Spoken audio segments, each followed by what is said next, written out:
मित्रांनो, हा blog part 2 आहे. तर आपण याच्यात बघणार होतो ही पाईप सिस्टम कशी गेलेली. तर हे पहा, हे असे पाईपांना हे जॉईंट केलेले आहे आणि ह्या मुंग्या बघा,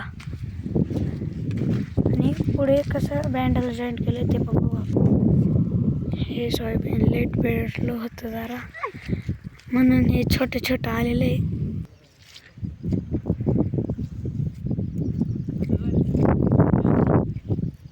हा जात गाईस. तर आत्ता आम्हाला पप्पांनी काम सांगितले, ते जे पाईप दिसतात ना याच्यात टाकायचे, ते आता याच्यात टाकायचे नाही आहे. आणि ते बोलले की पावसामुळं त्याच्या खालचे सोयाबीन उगणार नाही, म्हणून ते बोलले की हे सर्व पाईप ह्या पोल्ट्रीमध्ये न्यायचे, ह्या पोल्ट्री. तर चला आपण ते पाईप एक एक करून त्या पोल्ट्रीमध्ये नेऊ लागू.